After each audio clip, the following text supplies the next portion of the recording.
آپ کو پتہ ہے یہ قربانی کیا ہے؟ آپ صلی اللہ علیہ وسلم نے ارشاد فرمایا، یہ تمہارے والد بزرگوار حضرت ابراہیم علیہ السلام کی سنت ہے۔ انہوں نے عرض کیا، ہمارے لیے اس میں کیا اجر ہے؟ آپ صلی اللہ علیہ وسلم نے ارشاد فرمایا، ہر بال کے بدلے ایک نیکی۔ انہوں نے عرض کیا، اور اون کا کیا حکم ہے؟ آپ صلی اللہ علیہ وسلم نے ارشاد فرمایا، اون کے ہر بال کے بدلے بھی ایک نیکی۔ کیا آپ جانتے ہیں کہ قربانی کے لیے جانور کیسا ہونا چاہیے؟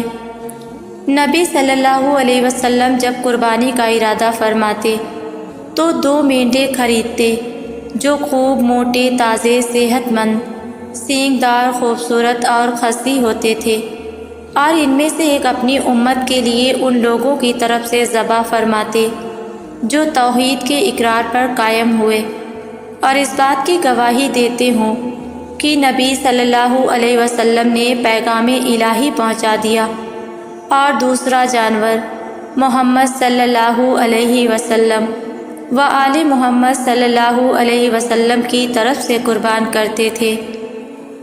قربانی کا ارادہ رکھنے والوں کے لیے کچھ خاص باتیں۔ قربانی کا ارادہ رکھنے والا نہ بال کاٹے، نہ ناخن تراشے۔ رسول اللہ صلی اللہ علیہ وسلم نے فرمایا، جس شخص کے پاس ذبح کرنے کے لیے کوئی جانور ہو تو جب ذی الحجہ کا چاند نظر آ جائے تو وہ ہرگز اپنے بال اور ناخن نہ کاٹے یہاں تک کہ قربانی نہ کر لے۔ جن لوگوں کا قربانی کا ارادہ ہو ان کے لیے ذی الحجہ کا چاند نظر آنے سے لے کر قربانی کا جانور ذبح کرنے تک اپنے بال و ناخن کاٹنا جائز نہیں۔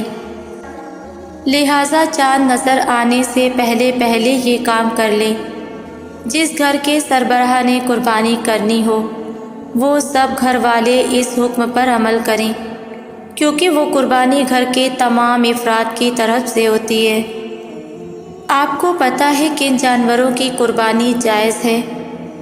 اونٹ، اونٹنی جس کی عمر مکمل 5 سال ہو، گائے، بیل، بھینس، بھینسا جس کی عمر مکمل 2 سال ہو، بکرا، بکری، بھیڑ، دمبا جس کی عمر مکمل 1 سال ہو، ایسے جانور کی قربانی جائز ہے۔ اور ایسے جانور جن کی قربانی جائز نہیں، رسول اللہ صلی اللہ علیہ وسلم نے فرمایا، 4 قسم کے جانوروں کی قربانی جائز نہیں۔ ایسا کانا جانور کہ جس کا کانا پن بالکل واضح ہو، وہ بیمار جانور کہ جس کی بیماری صاف نظر آتی ہو، اور ایسا لنگڑا جانور کہ جس کا لنگڑا پن نمایاں ہو، اور ایسا لاغر جانور کہ جس کی ہڈیوں میں گودا نہ ہو۔ ایسے تمام جانوروں کی قربانی جائز نہیں۔ ایک اور سوال، کیا قرض لے کر قربانی کر سکتے ہیں؟ اگر کسی پر قربانی واجب ہے اور اس وقت اس کے پاس روپے نہیں تو قرض لے کر یا کوئی چیز فروخت کر کے قربانی کا جانور حاصل کرے اور قربانی کرے۔ قربانی کا جانور خریدنے کے بعد کیا کریں؟ قربانی کے جانور کی خدمت کریں، اس سے انسیت پیدا کریں اور اسے کسی قسم کی ایذا یا تکلیف نہ پہنچائیں۔ جانور ایسی جگہ باندھیں جہاں آنے جانے والوں کو تکلیف نہ ہو۔ راستے اور گلیاں ہرگز بند نہ کریں۔ جانور کو صاف ستھرا رکھیں اور ارد گرد بھی صفائی ستھرائی کا خاص خیال رکھیں۔ جانوروں کو آپس میں نہ لڑوائیں اور نہ ہی جانوروں کی دوڑ لگوائیں۔ جانور کے گلے میں بجنے والی گھنٹیاں نہ ڈالیں۔ جانور پر سواری نہ کریں اور نہ ہی اس کا دودھ پئیں۔ اگر دودھ نکال لیا ہو تو اس کو صدقہ کر دیں۔ جانور کے ذریعے نام و نمود، نمائش اور ریاکاری کا اظہار نہ کریں۔ کیا آپ کو پتہ ہے کہ قربانی کا خون، گوبر اور اون قیامت کے دن ہمارے لیے کیا کریں گے؟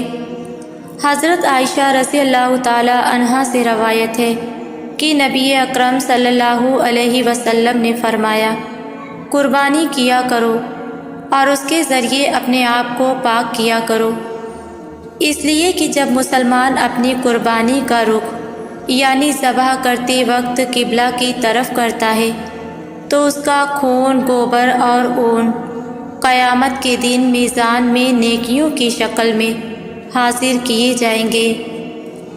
قربانی کا ثواب تو اتنا ہے کہ اس کا ثواب فرشتوں کو بھی نہیں معلوم۔ حضرت عبداللہ بن عباس رضی اللہ تعالی عنہ سے مروی ہے کہ آن حضرت صلی اللہ علیہ وسلم نے فرمایا کہ جو شخص راہ الہی میں خالص نیت سے ایک جانور کی قربانی کرتا ہے اس کو اس قدر ثواب ملے گا جس کا شمار سوا اللہ تعالیٰ کے فرشتوں کو بھی نہیں معلوم۔ کیا آپ کو پتہ ہے قربانی کرنے سے پچھلے گناہ معاف ہو جاتے ہیں؟ رسول اللہ صلی اللہ علیہ وسلم نے سیدہ کائنات حضرت فاطمہ رضی اللہ تعالی عنہا سے فرمایا، اٹھو اپنا جانور قربان ہوتے ہوئے دیکھو، کیونکہ اس کے خون کا پہلا قطرہ زمین پر گرنے سے پہلے تیرے سابقہ گناہ بخش دیے جائیں گے۔ سیدہ فاطمہ رضی اللہ تعالی عنہا نے کہا، یا رسول اللہ صلی اللہ علیہ وسلم، کیا یہ حکم صرف ہمارے گھرانے کے لیے ہے یا باقی تمام مسلمانوں کے لیے بھی ہے؟ آپ صلی اللہ علیہ وسلم نے فرمایا، یہ تمام مسلمانوں کے لیے ہے۔ جانور کی خریداری و حصے داری کا مرحلہ۔ جانور خریدنے کے لیے حلال رقم کا بندوبست کریں، رضائے خداوندی کا حصول اور سنت ابراہیمی کی ادائیگی کا جذبہ دل میں رکھیں۔ قربانی کے لیے عمدہ اور خوبصورت جانور کا انتخاب کریں۔ نام و نمود اور نمائش کے جذبات دل سے نکال دیں۔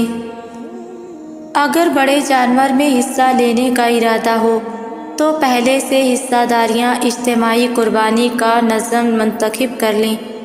جس شخص کے بارے میں یقین ہو کہ اس کی آمدنی حرام ہے اس کو حصے دار نہ بنائیں۔ اسی طرح اس شخص کو بھی حصہ دار نہ بنائیں جس کا مقصد محض گوشت حاصل کرنا ہو۔ ذی الحجہ کا چاند نظر آنے سے قبل حجامت بنوا لیں، ناخن تراش لیں اور زائد بالوں کو صاف کر لیں۔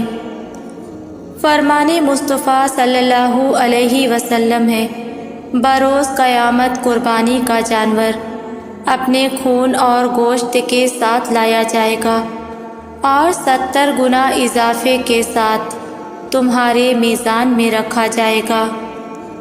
رسول اللہ صلی اللہ علیہ وسلم نے فرمایا، جس کے پاس قربانی کرنے کی گنجائش ہو اور وہ قربانی نہ کرے تو اسے چاہیے کہ ہماری عیدگاہ کے قریب بھی نہ آئے۔ فرمان آخری نبی صلی اللہ علیہ وسلم ہے، جس نے اپنی قربانی پر ثواب کی امید رکھتے ہوئے خوش دلی کے ساتھ قربانی کی، وہ جانور اس کے لیے جہنم سے رکاوٹ ہوگا۔ قربانی کرنے سے پہلے ایک حکم یہ بھی ہے کہ عید کے دن اپنے جانور کے پاس رہیں۔ رسول اللہ صلی اللہ علیہ وسلم نے حضرت فاطمہ رضی اللہ تعالی عنہا سے فرمایا، فاطمہ اٹھو اور اپنے قربانی کے جانور کے پاس رہو اور اسے ذبح ہوتے دیکھو، کیونکہ اس کے خون کا پہلا قطرہ جو زمین پر گرے گا اس کے ساتھ ہی تمہارے تمام گزشتہ گناہ معاف ہو جائیں گے۔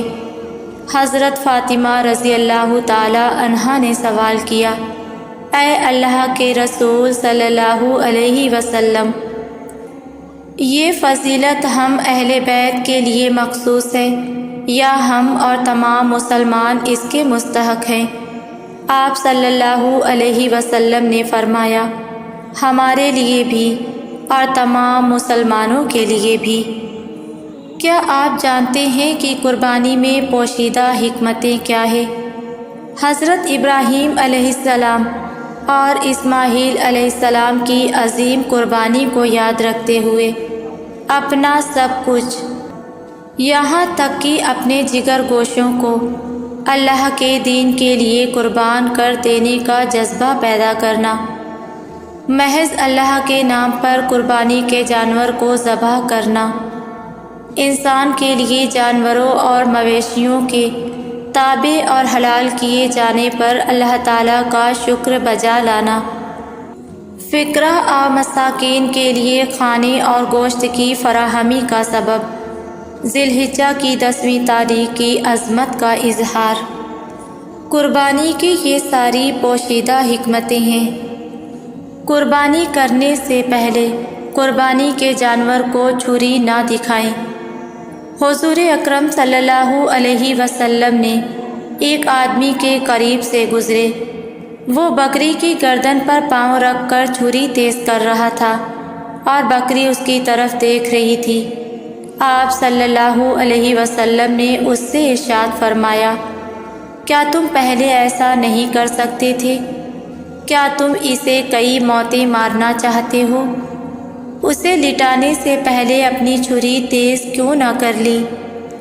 قربانی کے جانور ذبح کرنے سے پہلے چھری وغیرہ تیز کر لیں اور قربانی کے جانور کو لٹانے کے بعد فوراً سے اسے ذبح کریں۔